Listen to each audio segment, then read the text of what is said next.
He waited 30 years for his first love. Not because she promised to come back. Not because she asked him to wait. And not because he knew where she was.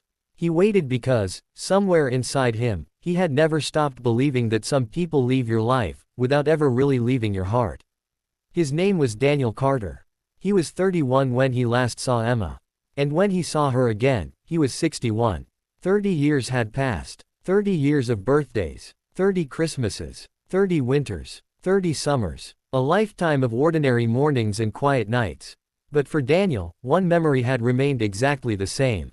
Emma standing beneath a red maple tree at the small train station in their hometown, holding a brown suitcase against her chest.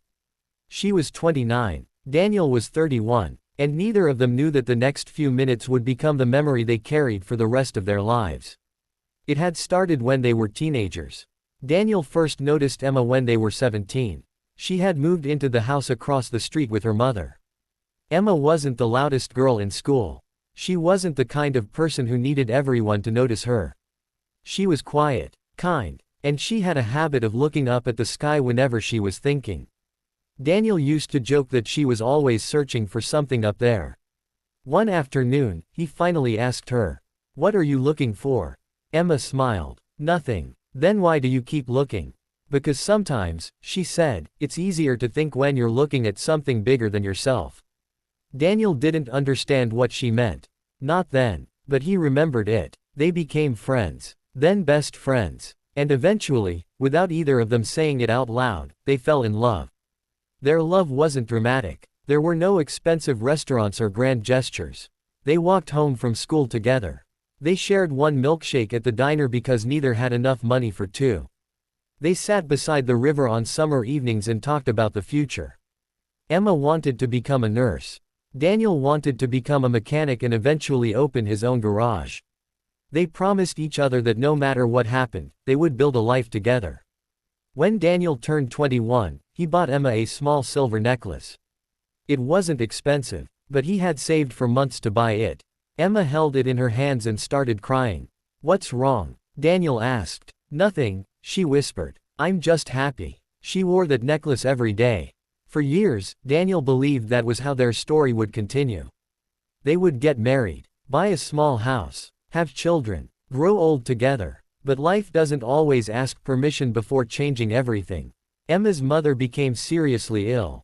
The doctors said she needed treatment in another state. Emma had no choice but to go with her. "I'll be gone for a few months," she told Daniel. They were sitting beside the river. "Then I'll wait," Daniel said. Emma smiled. "You don't have to wait." "I know." "Then why would you?" "Because I want to." She leaned against his shoulder.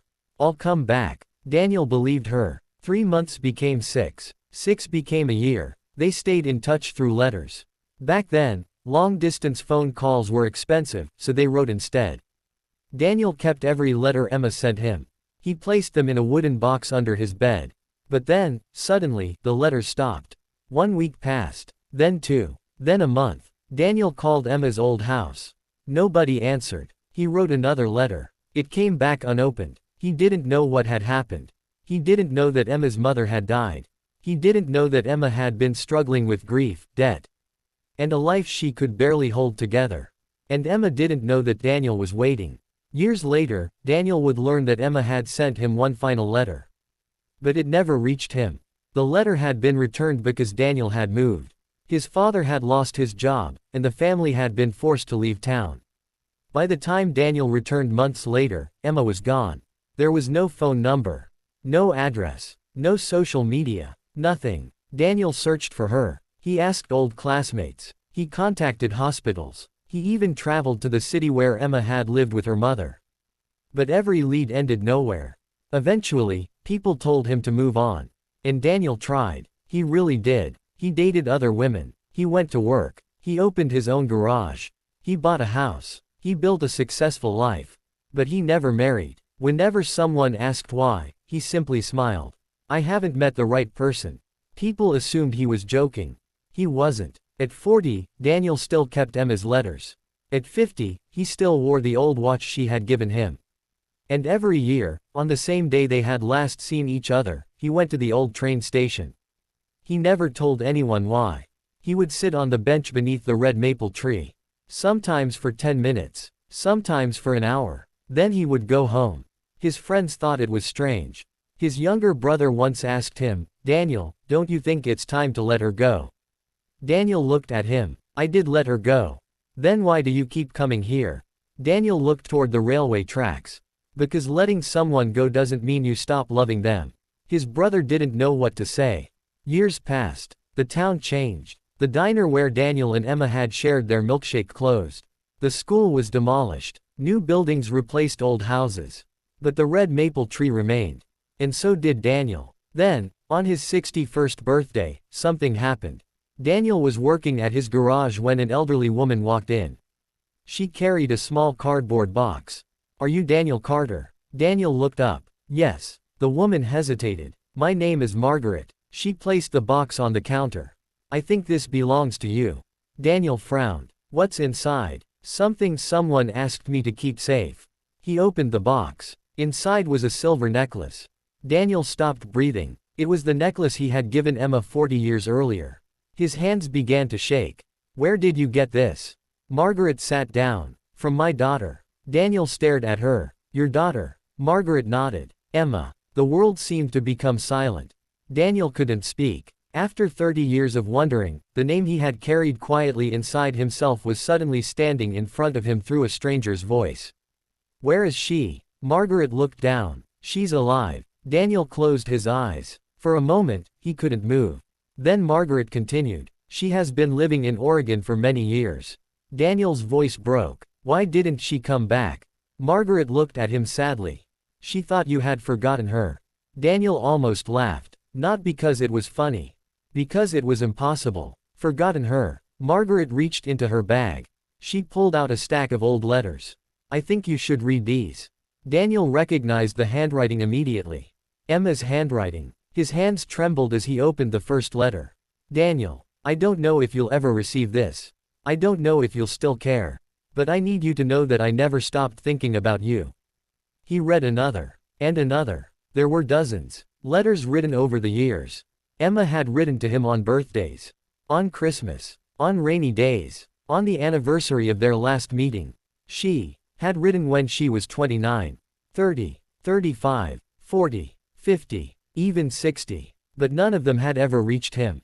In one letter, Emma wrote, "If you're happy, I hope you stay happy. And if you ever think I abandoned you, please know that I didn't. I was just trying to survive." Daniel put the letter down. Tears ran down his face. He had spent 30 years believing Emma had forgotten him. And she had spent 30 years believing he had forgotten her. Two people had loved each other. Two people had waited. And neither knew the other was waiting. Margaret gave him one final envelope. This one was written last month. Daniel opened it. "Dear Daniel, I don't know if this letter will reach you either. But Margaret promised she would find you. I'm 61 now. I have spent my entire life wondering what happened to the boy who promised he would wait. I don't expect you to forgive me. I don't expect you to come looking for me. I just want to know one thing. Did you ever love me?" Daniel couldn't read anymore. He folded the letter. Then he looked at Margaret. "What's her address?" Margaret smiled through her tears. "She's at the train station." Daniel froze. "What? The old train station?" Daniel's heart began pounding. "But that's here." "I know." Margaret stood. "She came back this morning." Daniel didn't think. He didn't close the garage. He didn't even grab his coat. He simply ran. For the first time in 30 years, Daniel ran toward the train station without knowing what he would say. The red maple tree was still there. The bench was still there. And beneath it stood an elderly woman holding a brown suitcase. Her hair was gray now. Her face had changed. But when she looked up, Daniel knew. It was Emma. For several seconds, neither moved. They simply stared at each other. 30 years disappeared in an instant. Emma whispered his name. "Daniel." He walked toward her. She began crying. "I'm sorry," she said. Daniel shook his head. "Don't. I should have come back. You tried. I thought you had forgotten me. I waited." She looked at him. "For how long?" Daniel smiled sadly. 30 years. Emma covered her mouth. "I didn't ask you to." "I know. Why did you?" Daniel looked at the red maple tree. "Because you told me you'd come back." Emma cried harder. Daniel stepped closer. Then, very gently, he reached into his pocket. He was still wearing the old watch she had given him. Emma touched it. You kept it. Every day. She smiled through her tears. I thought you would forget. I tried. Did it work? Daniel looked into her eyes. No. They laughed. A small, broken laugh. The kind that comes after years of sadness. They sat beneath the red maple tree. For hours, they talked. They talked about everything they had missed. The people they had lost. The places they had visited. The mistakes they had made. The lives they had lived separately. Emma told Daniel she had become a nurse. Daniel told her about the garage. She laughed when he told her he had finally learned how to cook. You still burn toast? She asked. Only when I'm nervous. Are you nervous now? Daniel smiled. Terrified. She laughed again. The sun slowly disappeared behind the trees. Daniel looked at Emma. Do you regret coming back? She shook her head. No, even after all these years. Especially after all these years. Daniel took her hand. It felt different, older, but somehow familiar. Emma looked at him. What happens now? Daniel smiled. I don't know. Then he paused. But we have time. Emma nodded. How much? Daniel looked toward the sky. Enough. They didn't get married the next day. They didn't pretend that 30 years hadn't happened. They understood that time had changed them. They had scars. They had memories. They had lives that couldn't simply be erased. But they also understood something else. Love isn't always about getting the person you love at the perfect moment. Sometimes love is simply the reason you keep a door open, even when you don't know if anyone will ever walk through it. Daniel and Emma eventually bought a small house near the river where they had spent their teenage years. They planted a red maple tree in the backyard. And every autumn, when the leaves turned red, they sat beneath it together. One evening, Emma asked Daniel a question. Was it worth waiting? Daniel looked at her. He thought about the 30 years. The unanswered letters. The loneliness. The birthdays. The empty chair beside him. Then he smiled. I wouldn't recommend waiting 30 years. Emma laughed. That's not an answer. Daniel squeezed her hand. It was worth finding you again. Emma rested her head on his shoulder. And for the first time in 30 years, Daniel wasn't waiting anymore. He had finally arrived. Maybe that's the strange thing about first love. Sometimes it doesn't disappear. Sometimes it simply waits quietly in the deepest corner of your heart.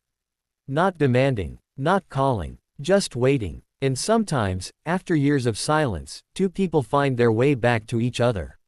Not because fate promised them forever. But because somewhere along the way, they never truly stopped choosing each other. Daniel waited 30 years for his first love. And when Emma finally returned, he realized he hadn't been waiting for the past. He had been waiting for one more chance to begin again.